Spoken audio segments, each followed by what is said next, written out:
talk. Yeah, they broke up. A good girl will keep your head on straight though. No, that's for sure. That's funny. Me and Dimitri were just talking about women yesterday. One of our talks, we were talking about, cause I don't know. You still with your girl? No, y'all broke up. Yeah. Was that a college thing? Or it was just kind of like we were together in college, but now college is over. It's just more like it got to the point where we weren't seeing eye to eye on everything. Yeah. And like we both got to the point where we were mature enough to be like, look, this is unhealthy. It's the Right. first time I've been in a relationship that didn't have like a terrible breakup. It was pretty civil. Yeah, mutual kind of thing. Because that's what I'm saying. I think at least for me, that relationship made me so much more mature in general, and like kind of opened my eyes to other things. Like while I was in it, and then especially afterwards too, because the fact that I was able to be civil about it, and so was she, and we were able to. Even now, like we still will talk every once in a while, and just everything's civil. Same thing. I wish her the best. And it's not like all my other exes where like it ended bad or like I was doing something wrong in the relationship. Like it was like this time we were able to be like, look, this isn't working. This is why. Basically, this is why I don't like you. This is why you don't like me. Right. It's not gonna change. Yeah. Okay. We tried to figure it out. It's not working. But like again, I wish her the best. Her family's awesome. She's awesome. But it's just like the path I'm going on in my life and the path that she wants to go on are two very different things, and we don't see eye to eye. So it's kind of like try to make it work and work. But, you know. I feel like it's a big thing nowadays. I feel like nowadays it's so big. People are like, oh, just because you get in a relationship, you guys should work on it, do whatever to fix it and make it work. And it's kind of like, well, at some point it's kind of like, but is it really us trying to make it work, or we're just not compatible? You know what I'm saying? Like we're just different people. We're after different things in life. When you're with the same person for a long time, it becomes normal. And it's so hard for us, like, as human beings to, like, deviate from what's normal. Yeah. So, like, when you're with someone for that long, like, no matter how bad it gets, it's just, like, you don't want to give it up because you don't want to start something new. You know what I mean? You want to move on. So that was always the hardest part for me, even, like, through all the relationships. Like, just, like I don't want to start over again. Like, I want to make this right, make it work. I've already been through so much with her.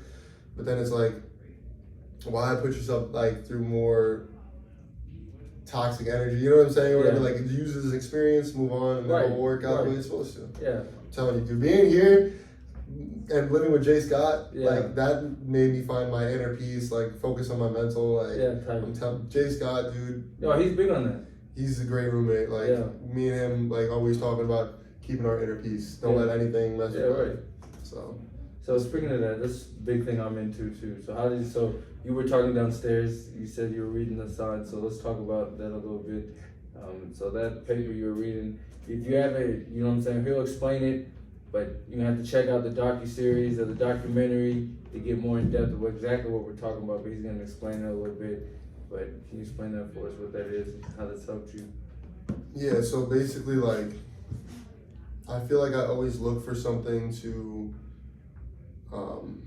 hone in on like my mental skills, basically, like, and keep my mental straight. But I've never like found something that like I really got into. Like I'll find something, like I used to box like way back in the day, and that was like the best thing I ever did. But then I stopped doing that, and then I'd always find like little things to look into, like, you know, chakra type stuff, like, you know, things like that. But I never stick with it. And then so, you know, when I saw that downstairs, I told you they told us don't use your phones when you're in the boots, when you're in the massage boots. Just try to relax, focus on your mental state, you know, view everything that's in front of you. Like, they told us to get in a good mental state. And it's just funny that we happen to be sitting there because, you know, sometimes we'll do it out, you know, somewhere out in the facility. But I was sitting on the chair and I would just read it. And and like I said, I'm here for 8 weeks. And it was the second week that I really started looking into it. So I was like, well, there's seven virtues of Bushido. So I was going to dedicate one to each week. And the first one was all about integrity, and I feel like I said, like that one, like the last four, I actually haven't even gotten into yet because I feel like I haven't fully grasped the first two yet. So I've slowed down. Like it took me almost a week and a half to figure out the integrity one, and to be able to apply it to like my life. So one of the biggest things was when I'm reading it, I try to not just apply it to my past, but like to what's going on now. So like, the main thing that I think the first one helped me with is like, okay, if I do something wrong, but like I can get away with it, kind of like, that's not the point. Like, say, for example, I'm downstairs, I'm in the boots, they tell us to wipe down the boots afterwards, you know what I'm saying? It's super easy to just not wipe them down if Right. you're done. Yeah, just put them back. You know what I'm saying? But the integrity part doesn't just come from, okay, you know, they want me to wipe it down, so I'm gonna. The integrity part comes from really like, if I don't wipe them down, I put them away and I walk out, and someone goes, oh, you know, did you wipe them down? It's so easy for me to just say, yeah. How are they ever gonna know? Right. Like, yeah, I wiped them, but the integrity part comes from being able to like be like, you know what, nah, I didn't. You're right, like, I'm not gonna sit here and lie to you. Lie about it, yeah. So it's not just like being honest, but it's just more like, just, there's a difference between telling the truth and then like lying, like in a sense, like, you know, just being honest with not just like other people, but with yourself, like not taking the easy route, being like having that integrity, like, you know, when I speak to my ex-girlfriend, like having integrity in that conversation, just being able to voice everything, and like if she asks a question, answer it honestly. It's so easy. It's so easy to like throw in a quick lie here or there and then just move on, just to make things easier for yourself. But like, how are you going to improve on that? So that one took me a while to like really, because I had to have those experiences throughout the next week and a half to like realize, oh, this is what it's talking about. Right.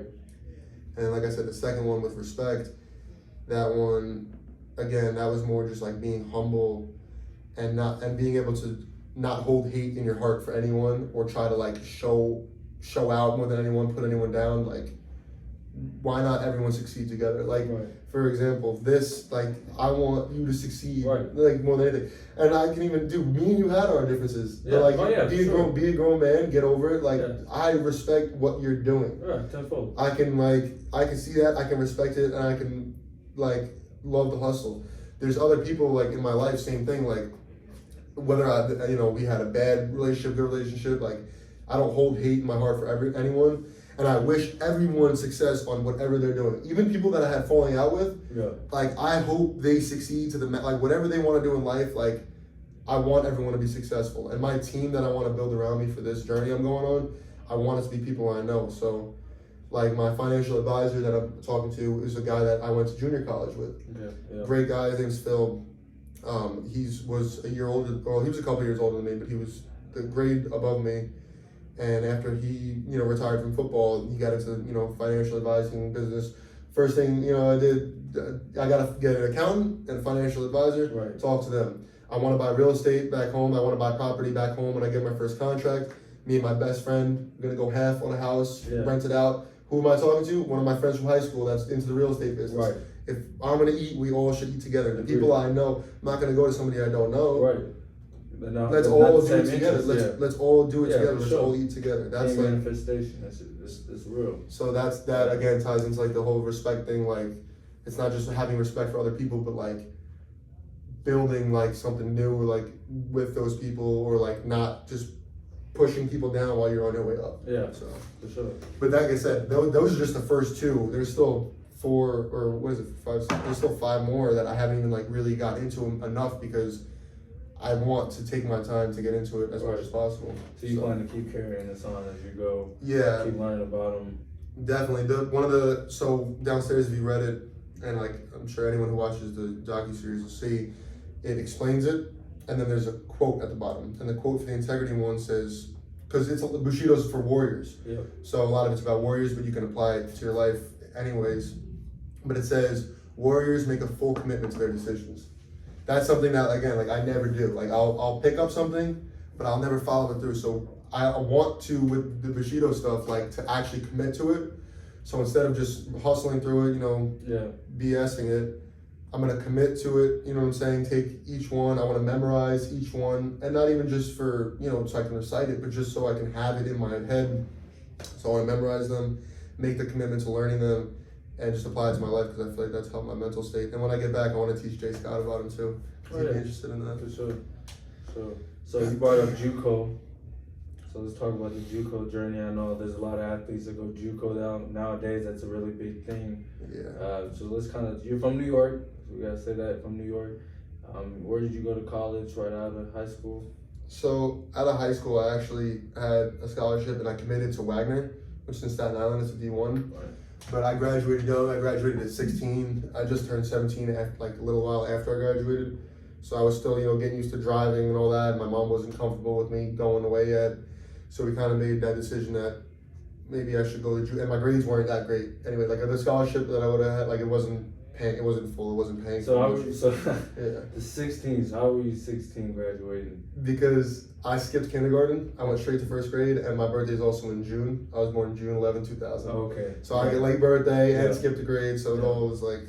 Okay. Yeah, that's crazy. Yeah. So me and my mom. Well, it was more of my mom kind of telling me straight out that I wasn't going, but you know, it's a little bit of agreement that it'd be better for me to stay close, get my grades up, actually learn, you know, how to be a man. You know what I'm saying?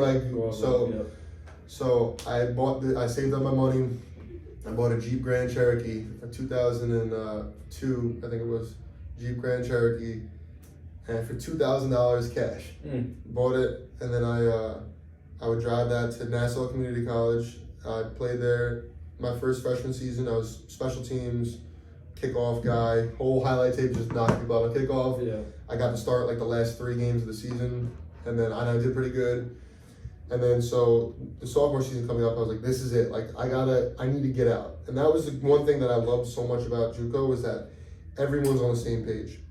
You go to somewhere like Moorhead, there's people that are comfortable with going there for 4 years, just playing football and not doing anything with it. So you get that weird environment where not everyone's like fully bought in. Right.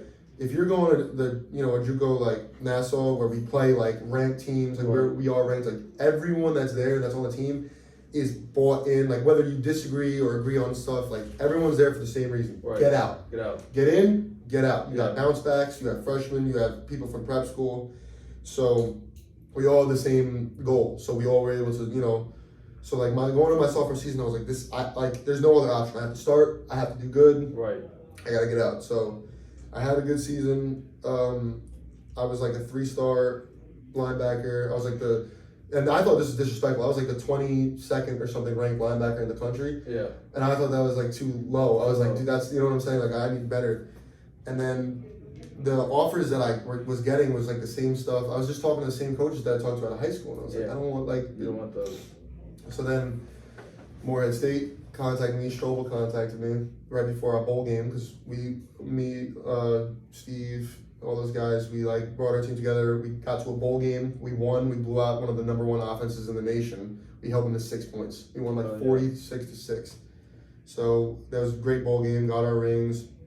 One of the Moorhead coaches, Macius, you remember him? He came down to the bowl game. Oh yeah. So, and I was like, I came on a visit to Moorhead. I did some visits to some other schools.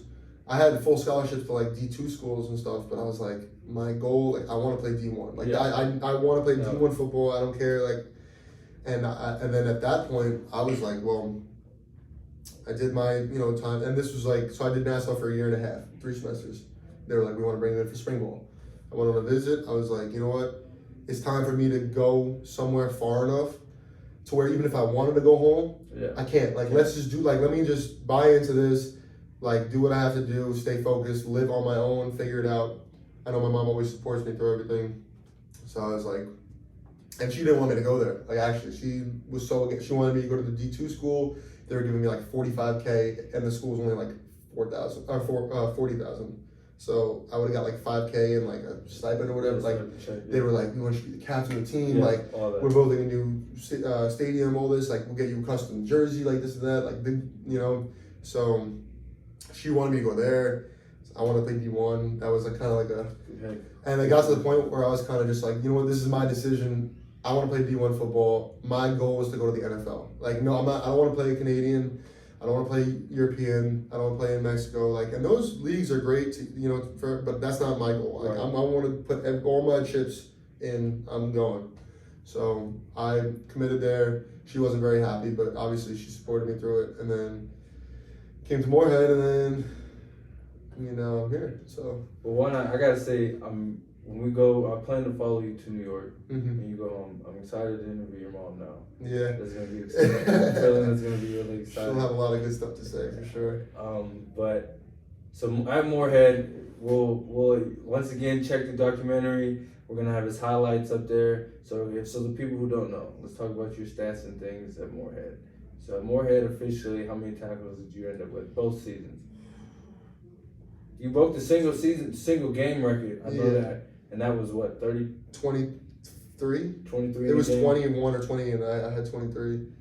and then you know what's funny? I actually broke it again the next season. Like I had 23 in spring, and then I had 22 in a game this last season. So even if I didn't break it then, I would. You're gonna break it again. I wanted to try to break my own, but I was like 2 off.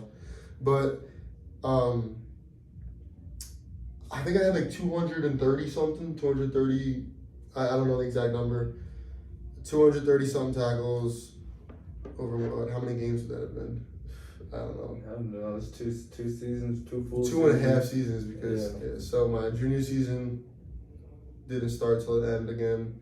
And we had 7 games in spring and 11 in fall. So 230 something tackles. I had like 5 sacks. I think I assisted on one with you at some point.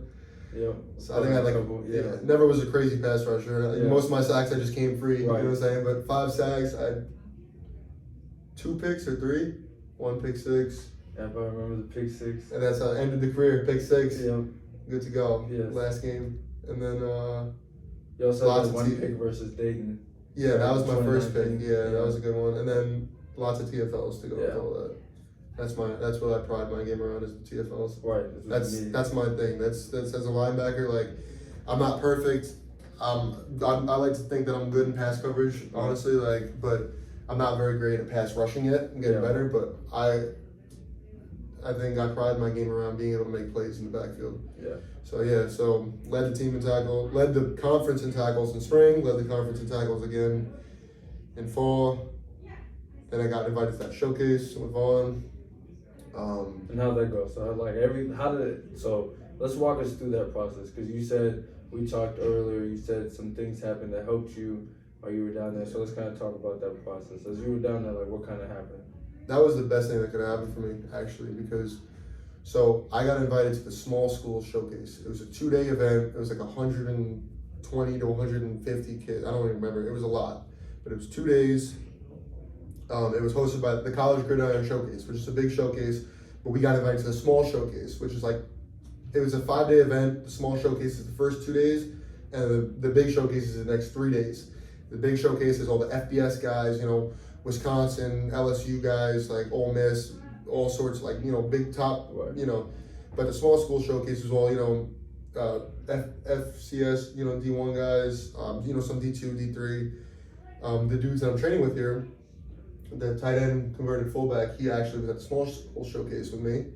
And then the Montana State one was at the big showcase. So I went to the small showcase, and out of the 100 and whatever guys, they picked 10 guys to stay because there was NFL scouts, and the NFL scouts kind of like, I don't know if it was just them or some of the coaches too. Right.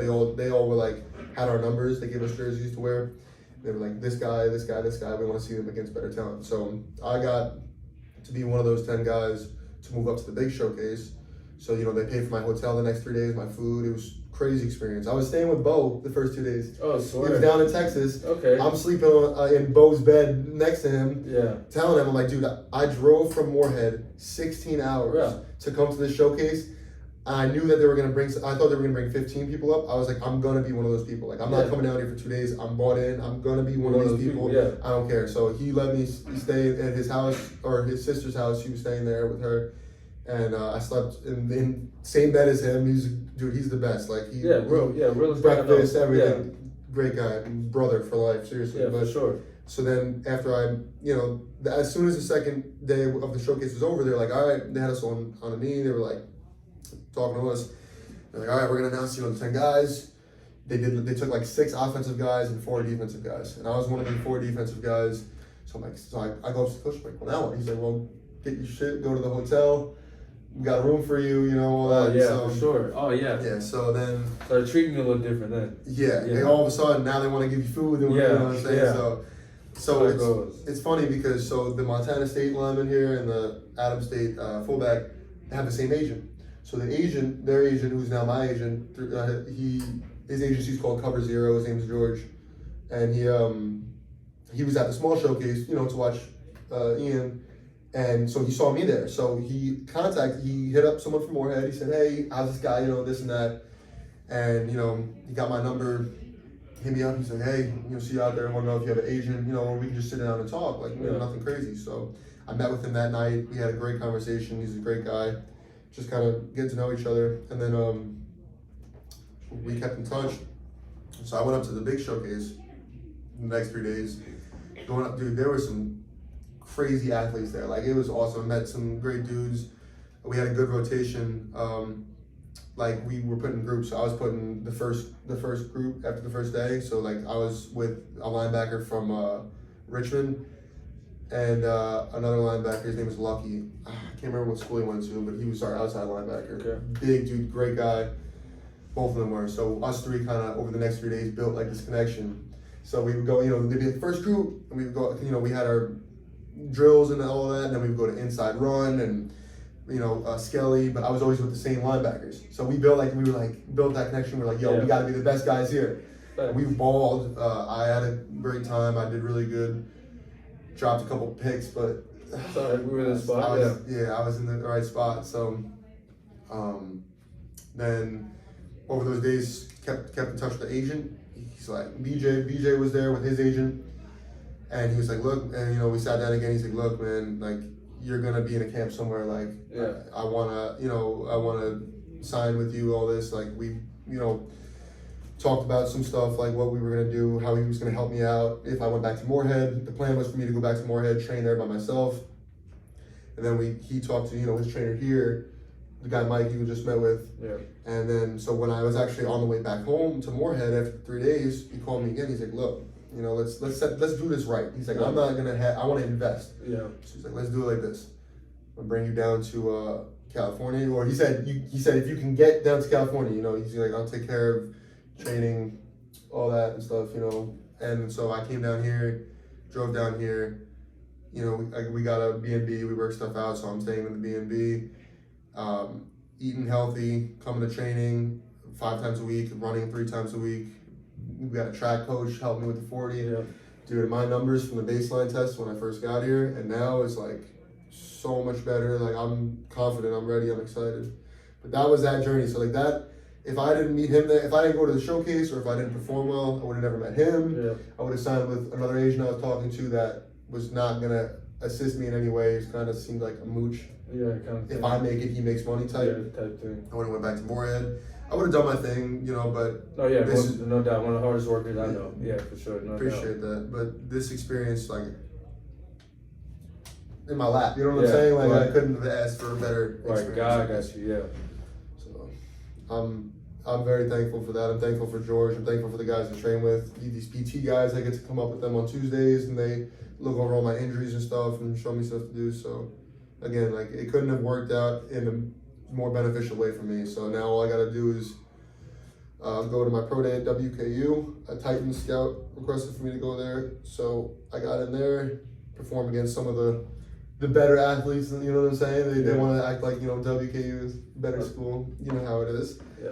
So hometown right there. So yeah, I know what you're talking about. Yeah. So I'm gonna pro day 31st. I'll drive down on the 30th, stay in a hotel, wake up, do my thing, and then that's the next step. And then we're just getting started. Then you know what I'm saying? Sure. See what happens then. I know a guy in the league, and he says the hardest part is getting into camp. Once you get to the camp, it's something that you playing football. Exactly. You're playing football at that point. Exactly. That's what I can't wait to put the pads back on and Yeah. just be on the field. Exactly. All this stuff is so technical. Like, you just seen the whole workout today was just focused on bench. Right. Because that's such an important part of the combine. Exactly. Right. Yeah. So like, we stay athletic. We do, lower body workouts, but like the main focus of these 2 months of training, is the pro day. Yeah. Everything we're doing translates to pro day. Yeah. You gotta have good numbers. So just got me a new pair of cleats. You know what I'm saying? Ready to go. We do the 5-10-5 and L drill tomorrow again. See where that's at, and then I head home on Wednesday. We'll head back to Moorhead on Wednesday. That's a far drive. Yeah, 4-day trip. It'd be fun. Yeah, it'd be interesting. Yeah, try to line up the hotels. Again, my mom, super supportive. She's helped me line up hotels along the way. She mapped it all out. You're gonna stay here the first day, drive this many hours the second day, stay here. She's like, this hotel has a gym and a pool. Yeah.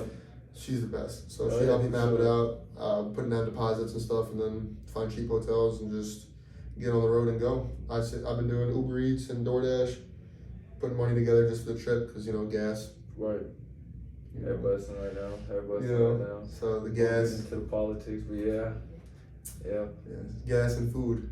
So I put aside some money. I've been trying to stay like, I have not been spending money while I'm out here. You know what I'm saying? Like, try not to go out. Try not to like go out to eat. Yeah. You know what I'm saying? Nothing. Like, I try to save my money, put it together. The only thing I really spend money on is my food. I'm gonna go to the grocery store, get all my food for the week, and then just Uber Eats and stuff. And it's good out here, actually. You make good money. So. Oh, yeah. So I was going to ask you what your job was if you were doing a little side hustle or something. Yeah. So you can DoorDash and Uber Eats. It's perfect, man. 'Cause you can make your own hours. Oh, yeah. I've been DoorDashing as my side hustle back in Atlanta. And it's crazy. I enjoy it. Yeah, because you put on some music and just... I mean, you just ride around. Yeah, in your whip. The trick is that I have Uber Eats and DoorDash like open at the same time, both apps. Yeah.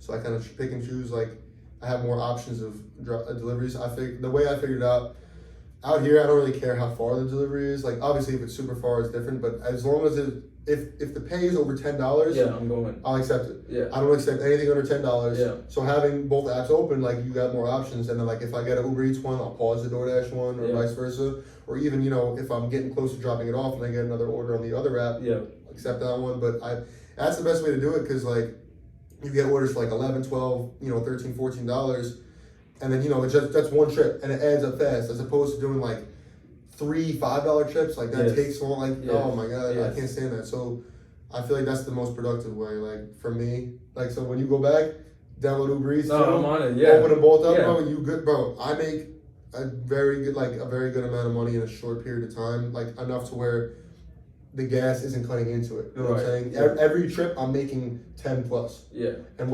each trip's like 20 minutes max. You know what I'm saying? Yes. So, and then obviously you get the trips where it's like sometimes $20. Holy, you 20? I don't know who's tipping me that much. Man, accept. You know? Those Uber Eats, shout out to those people. Do they do Walmart orders too? Yeah, Walmart orders are different. Those are different. I did 3 Walmart orders just last night, actually. Yeah. That was the brute of my money that I brought in literally last night was all Walmart trips. Oh yeah. Yeah. I had DoorDash open all night last night, and I think I only did Uber Eats orders because they were just coming in hot. Sometimes it's just how it is. Like, as soon as I drop one off, $15 right here, you know, 5-mile drive. Accept. You know what I'm saying? $20 Walmart, take it here. Gotcha. You know what I'm saying? On my way. I'm gonna go back. Download Uber Eats. That's the plan. I want to run it up. I just been straight DoorDash, and I got to switch it up. Dude, and Uber Eats gives you more incentives. Like, you get like more, like, sometimes I'll just look and it'd be like random pay. Like, I don't even know what it's for, what it means. Like, they have like these articles that say why you get it. Extra $50 right here. I don't know why, but I'm not gonna complain. I'm not gonna read those. Need it. Yeah, they give you that extra money for the gas now too. It's only like a little bit, but it matters. You know what I'm saying? And then, like, you get the boost zones. I hate the ones where you can tell people don't tip. Like, I don't ever accept those, but it's just like when they pop up on my phone. It's like the disgust I have. You're gonna DoorDash and not tip at all. $1, $2, something. You know what I'm saying? Something. I had a Walmart order one time, and it was 3 orders in a row, and it was $7 a piece. And it was just like, bro, I made $14.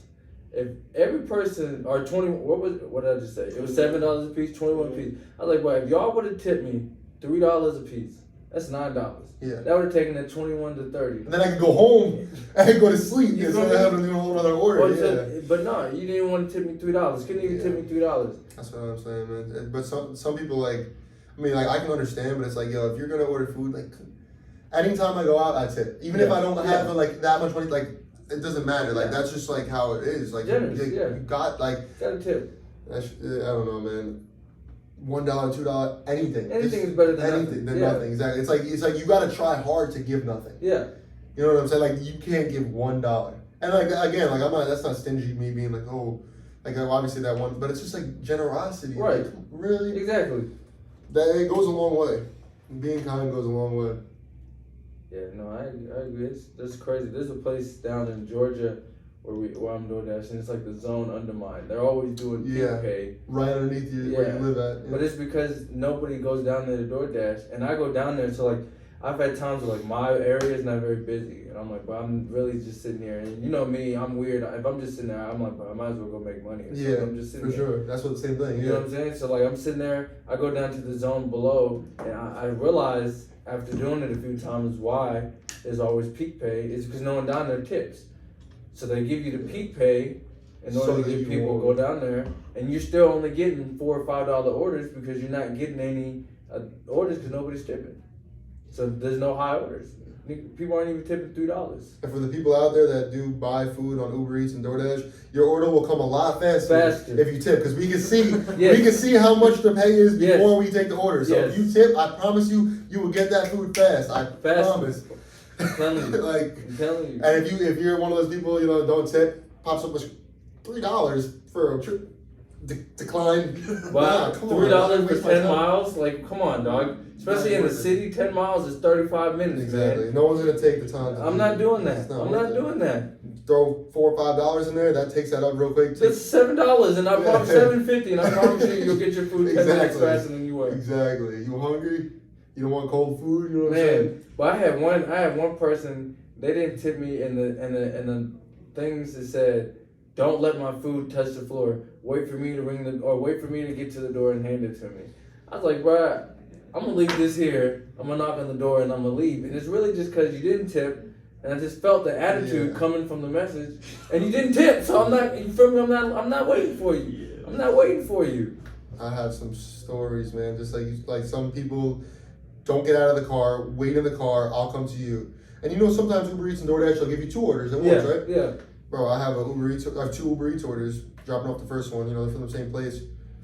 Stay in your car, don't come to the door, don't ring the doorbell, I'll come to you. Alright, call, no answer. Text, call, no answer. Sitting there like 10 minutes, I'm like, I'm about to just go take this second order, like, what is this person doing? Like, it gets frustrating, like, and I'm like, I'm wasting time, I'm just sitting there, calling.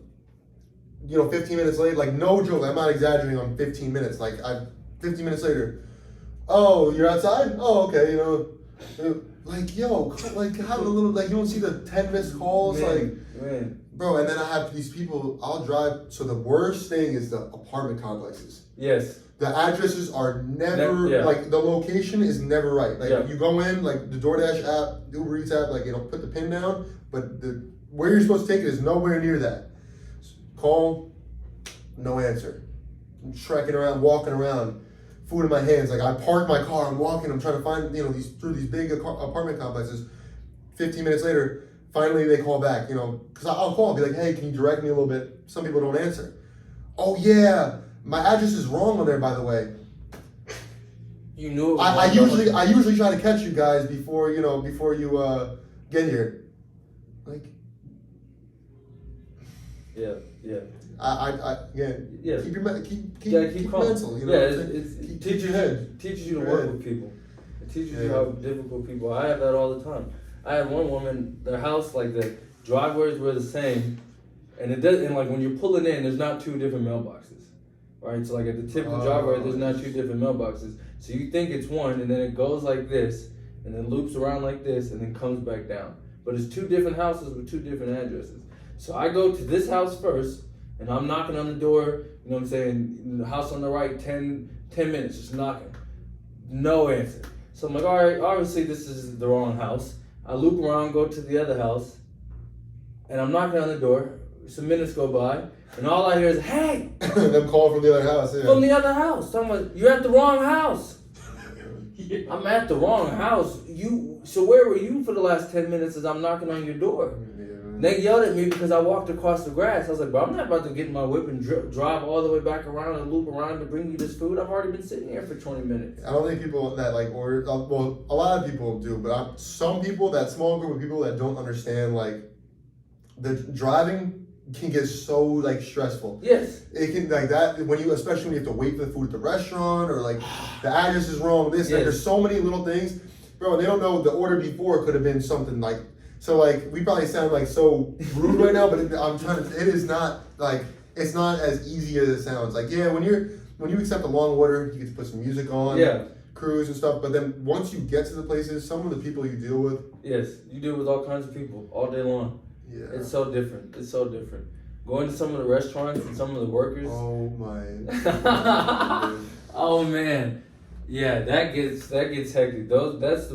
I don't know what's more stressful, delivering the food to the difficult places or some of the workers you deal with, because that's people don't care. Yeah, that's what it is. No one, the people you're picking it up from, why is my food late? I was sitting in the restaurant for 15 minutes. Like, I don't know. Like, and then, I got the DoorDash thing saying, pick up this food by 8:51. I get there at 8:45. It's not ready. It's 8:55. Still not ready. What am I supposed to do? Yeah, it's not how's that my fault? And then, my what do you call it? My lateness percentage goes down. I'm like, yeah. Well, what am I? And then I got the nerve, bro. I had this one woman call me. I swear to God, I went to go pick up her food. Whatever. It's taken forever. Yeah. Get in the car, bring it. She messages me. She's like, I ordered this food so long ago.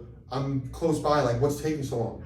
And I answer. I'm like, oh, hey, it took a long time at this store. This and as I'm tending to reply, I get a call from DoorDash. Yes. And the guy is being rude. He's like, why is it taking you so long to bring the food? I'm like, whoa. I'm like, and I was calm. I was like, oh, it took a long time. I'm on my way right now. I'm 2 minutes away. Right. He's like, all right, we'll get it there. And I'm like, yes. And then when I got there, I called her, and it was an apartment complex, of course. Couldn't find it. So the first thing I did, I'd call her. Hey, I'm here. I have your food. I don't know where your door is though, because the things were, and she was actually very sweet. I told her, I was like, look, I'm sorry it took a long time, but the fact that she called DoorDash, complained, yeah, it's happened to me. I was in a Wendy's driveway one time. Oh, the drive-throughs, man. People don't understand. You can't just go in the lobby. You have to wait in the drive-through just to get these people's food. And there's nothing I can do about it. Yeah. But apparently, 3 different people from DoorDash had dropped the order already. So she's texting this is the 3rd person, 4th person to get my order. What's wrong? I was just like, I think it's just because the line is touching the back end of the road. Yeah. You feel me? Holding up traffic because there's so many cars. For me, so then I get a call from DoorDash about 10 minutes in the drive-thru. The customer's getting really mad. They want their food, this, that, and the third. And it's like, dog, I don't know what to tell you. I'm in line. I'm sitting here. This is an $8 order, and I'm sitting in one line for 25 minutes. Wasting my own time. I could be doing other deliveries. Bro, the worst place is Jack in the Box. I never even knew what that place was till I came out here. And man, I'm not trying to not ragging on the food. I'm just saying the lines. Bro, they take forever. Anytime I go to one of those places, I'm sitting in the line, and I've learned as soon as I get there, text the person, hey Amanda, just letting you know it's a really long line. And most people, that's totally fine. Take your time. Great. Put the music up, sit in the line, whatever. Chilling. Some people do not want to have any time to. Well, I have this to do, so can you try to get it to me as fast as possible? Of course, I'm gonna get it to you as fast as possible. I'm not BSing. I'm not, going to visiting my friend. You know what I'm saying? Yeah. I'm working. I'm getting the food and I'm bringing it to you. There's nothing in between. How fast I get it to you is not up to me when I'm waiting in a line. And it's not gonna change whether you get mad sitting there telling me to go as fast as possible or not. I promise you, I'm getting you the food as fast as possible. As fast as I can. I'm trying to make money. Yeah. Yeah. No. That's crazy. I'm happy I met someone that's sharing the same DoorDash struggles that I've been dealing with, bro. That's crazy, man. Shout out to all the DoorDash people out there. I don't know about you, but when I run into other DoorDashers and stuff, we kind of got this little nod going. You know what I'm saying? What room you taking it to? You know what I'm saying? 231. Yeah. I'm 234. You know what I'm saying? Good luck with the rest of your night. Yeah. Putting a little community going on. We might need to start like a little chat room or something. Right. You feel me? Get everybody talking. What time you guys going out there today? Make sure not all of us are at the same time. Yeah, I'm gonna do Escondido tonight. All right, I got power. You know what I'm saying? Yeah, exactly. That's crazy. Enough about food. I'm getting hungry, man. I'm about starving. What time is it? Oh, we got a few more minutes. We got time. Yeah, we got time. Man. But yeah, man, out here with the gas and stuff too. Oh yeah, so I know that's different. So how much do you put in your car? What is your gas mileage going like? So right now, the cheapest gas I can find is $5.79 a gallon. I put $50 in, and I'm barely over half a tank. Oh. And I drive a Chevy HHR, my uncle's car. Yeah. Oh yeah, the reason, dude, everything works out. This is what. Listen, I'm not religious. Yeah. But I'm starting to believe that someone is looking out for me up there. Yeah, higher power. Because, again, with the showcase, come back to Moorhead, all of a sudden, now you got to get to California. Right. He said, I'll take care of most of the things when you're here, but you got to get here. I fly to Vegas. My uncle, who I haven't got to see a lot, is greatest. I love him to death, and it sucks because I haven't been able to see him a lot throughout my life. Because I don't have a very big family, right. Which is crazy because I'm Italian. You figure a big family. Oh, is that a thing? I didn't know. Yeah, but So he's lived in Seattle. He's been living in Vegas with his girlfriend for years now. Craziest coincidence. He just happens, to be deciding that he wants to move back to New York now to be with the rest of my family. Move to Long Island, move to Long Beach, whatever. So we made this deal, kind of like I came down. I flew into Vegas. He picked me up, and my grandma, who passed away, he still has her car. So he's got 2 cars. Yeah. The Chevy HHR was hers. So he's like, look, you can use this car the whole time you're in California, as long as you drive it back to New York when you're done. When you're done. Like, of course, you know what I'm saying? Like, what? That's a good look. Like that's. So I got to stay with him for like a day or 2. See him. That was great. Flew down, took the car. It was only like a 6-hour drive to get back over here to Cali, where I'm staying at. But now he just officially, as of like this week, got all his stuff. Finished, packed. He drove all the way across the country to New York. Moved in. My mom is so happy. You know what I'm saying? Because to have him back, you know what I mean? And then my brother's like, he's like, I want to get close with you guys. Like, I haven't been around enough. Right. You know what I'm saying? So I'm excited to go back and see him. But dude, like, what are the odds that, all of a sudden, oh yeah, he's living in Vegas, which is 6 hours away from here, has a car, you know what I'm saying? It like works out, and then I have the car now, and then, because I had to scrap my other car, the Ford Explorer I was driving, because lots of stuff, I had to scrap it. So what are the odds? Come down here, get his car, use it here, Uber Eats, DoorDash, drive to my training, drive it back to Kentucky, and then drive it back to New York. Like everything just is lining up. So that's why I'm just trying to take advantage of all these opportunities because someone is looking out. It's lining up in a way I have to stay focused on that trail because it's lining up. Yeah, you can feel it. You know what I'm saying? So it's crazy, man. I'm super.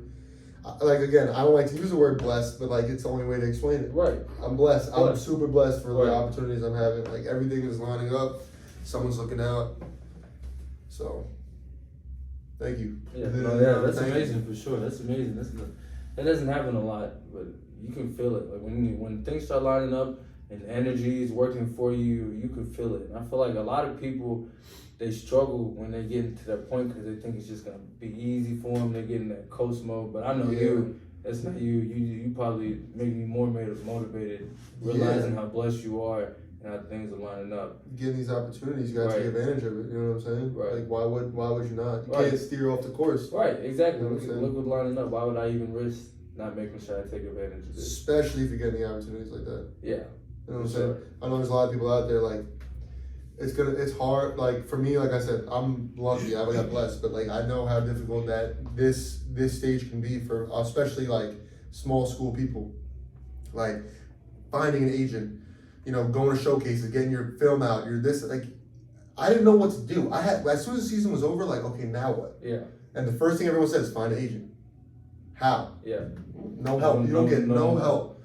I have friends that are good. They play, bigger schools, top guys in the country, and they help those guys out because and obviously they're already known. I have friends that play at certain schools where they played national championships, so they've started on these Ohio State and stuff like that. So they have that, which is awesome. Which is great. It works out perfectly. Yeah. Small school guys you don't have anything.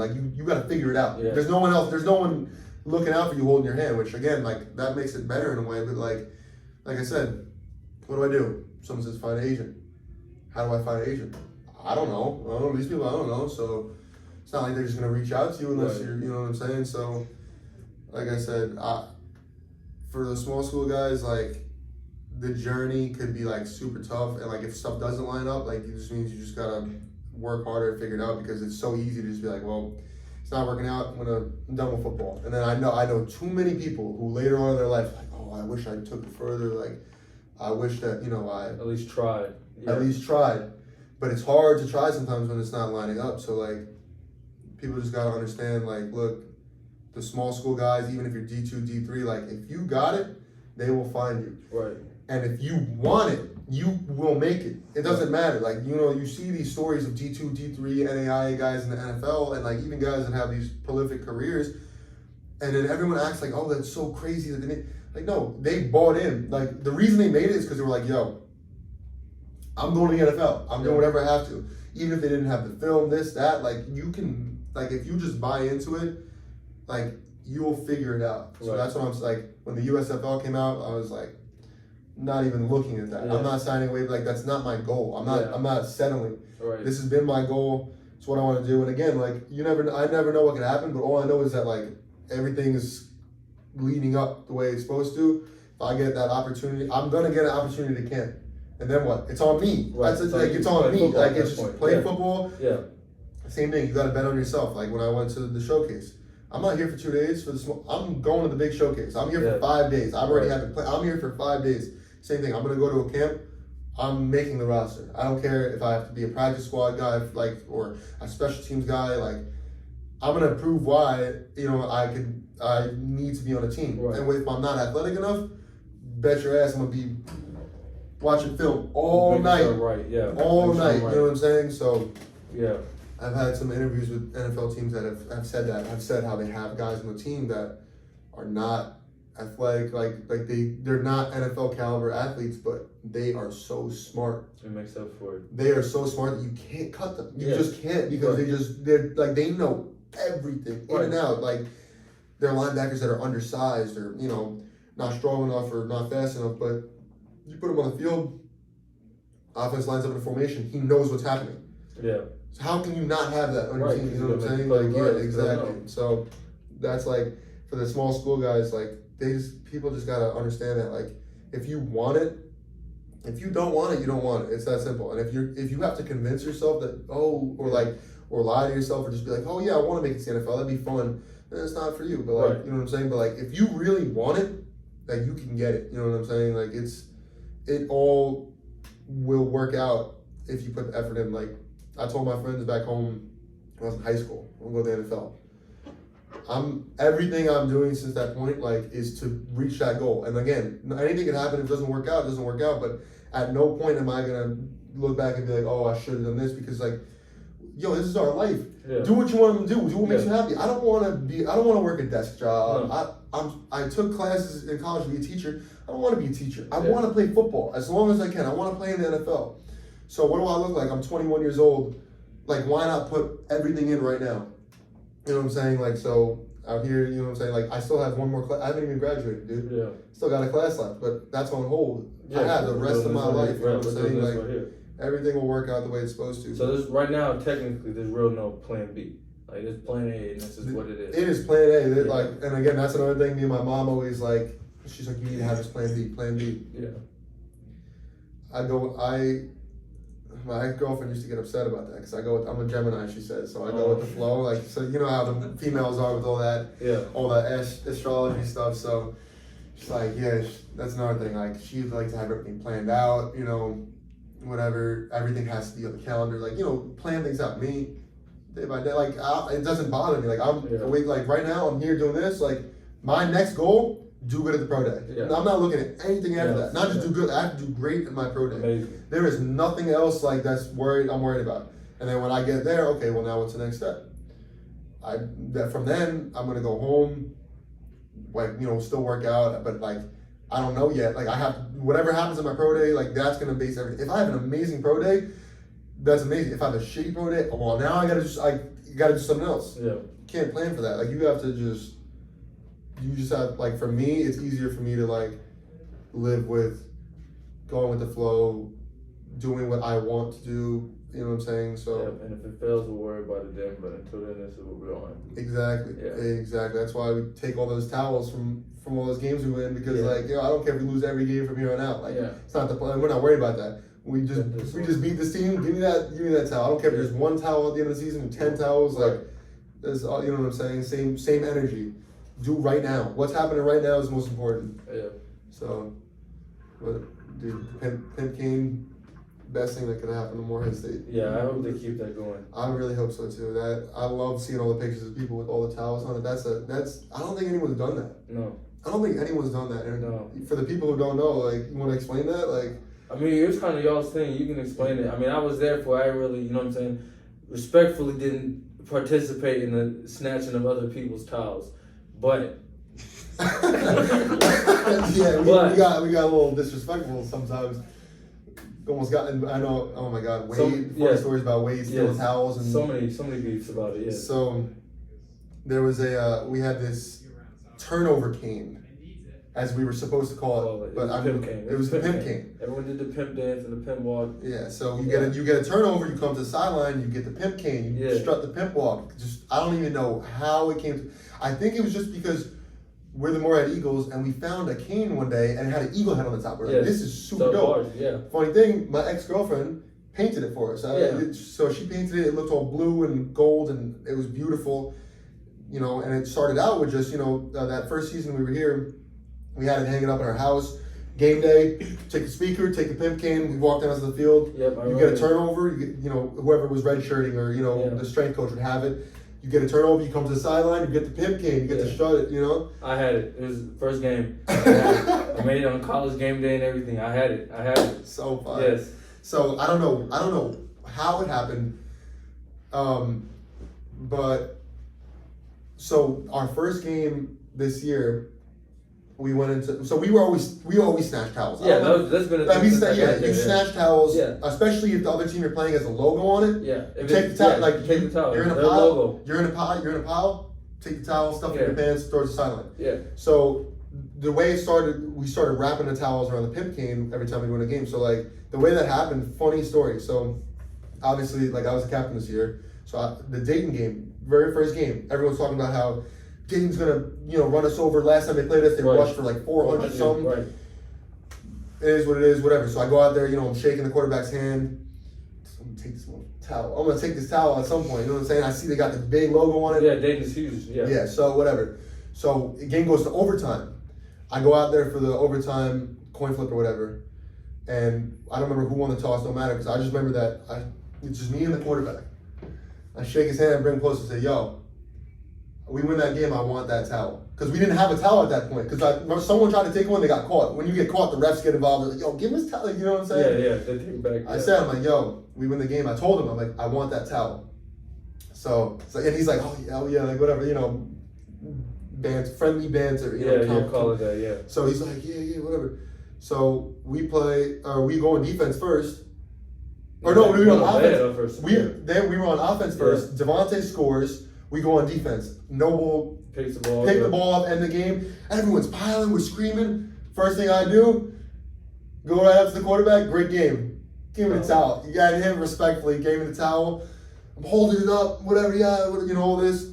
And I ended up with the pimp cane at the end, and I just put it on the cane because it wraps around with the Velcro. So I put it on, and then since then then we went to go play Presbyterian, beat them 2-0, took a towel, put it on. Next game we played Butler.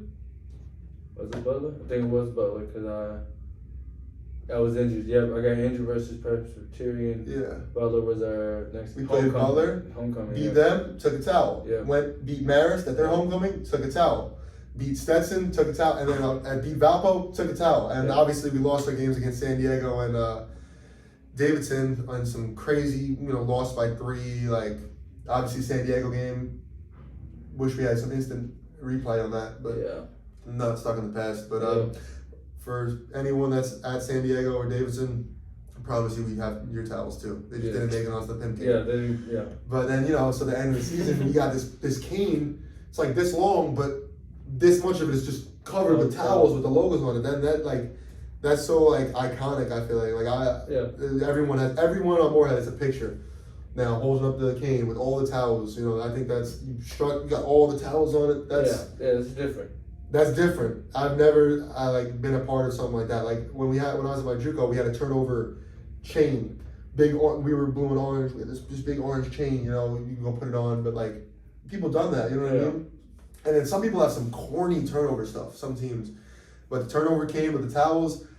You run out of onto the field in the beginning of the game. You holding it up while everyone's running through the cheerleaders and stuff, and you just got all the towels hanging on. That is just it's pretty hard. It's tough. That's pretty hard. I hope they keep that up for sure, dude. That's a unique thing that I'm glad that we came up with. That only works if you keep winning, though. That only works. You got no choice. You gotta keep winning. Gotta keep winning though. You know, the cat towel gonna look stupid at the end of the season with 2 towels on it. Yeah, It's the same. it's gonna look stupid, but hey, we did our thing. Obviously, it didn't work out exactly how we hoped. Close games, but we showed that we brought Morehead State up to a competitor. Yeah, for sure. For sure, dude. So close to winning conference. So far, I know you said you're not really going out spending money. It's the craziest thing you've done out here in San Diego. Best thing you've seen, best thing you've done, best experience yet? Like, what is? So when I first got here, I spent like a Thursday night one day. Like I went down to Pacific Beach, just walk the beach, just because I've been away from a beach for a long time. But most of the time I'm doing stuff by myself, so I'm like, whatever. But I think the coolest thing I did was I visited this canyon.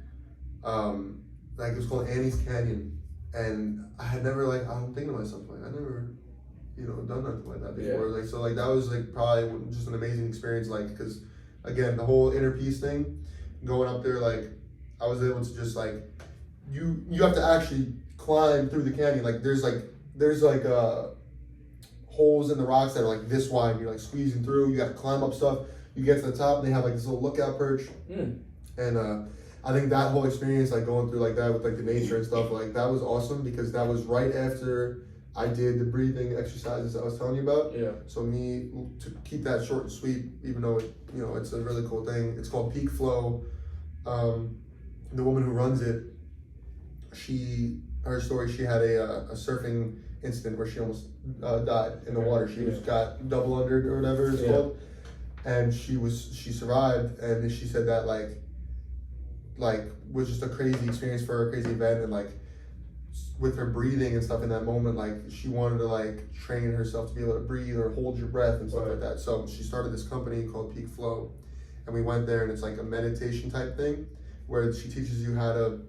We laid in the grass and outside with all these palm trees and stuff, and you have our eyes closed, and she coaches you through it's called Wim Hof breathing technique, and you take really deep breaths in and really deep breaths out to get rid of all that CO2, and then it gets to a point where you just take a deep breath out, and then you just hold it out, and you can hold your breath for 3 minutes, 4 minutes. Even people like me who don't train it, and I was this is. But then so when you're all done, you do rounds of that, and it's just super peaceful, and you do rounds of it, and it just brings you at some peace. So that's another thing that I've just been really focused on doing.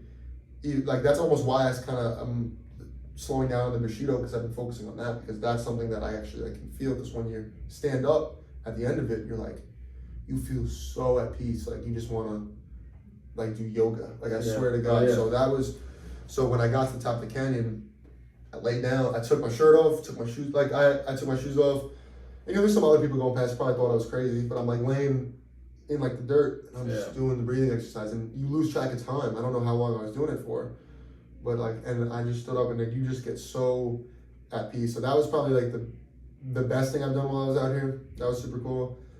But one of the other fun things I did, the only time I've gone out, Tigler came to visit, a friend from school, obviously and we went out to Pacific Beach again. We went out to some clubs, took it easy, didn't drink, nothing. We're training and stuff, but it was just fun to be social and go out and do something. Exactly, spend time with a friend that I haven't seen in a long time. So that was fun. Just go out to clubs, listen to music, and just have a good time. Meet people, be social. So that was cool. I'm glad for that. So once I'm older and done with football, I'm sure I'll have my fun times and stuff. But right now, obviously business. It is business right now. Yeah. So I agree with that. I do what you gotta do. Yes, sir. Just you guys, with this Hoodie Music Entertainment, take this far. You know what I'm saying? Do not slow down. You know what I mean? That's the biggest advice you could tell to anyone who's trying to do anything, start a business or reach a goal.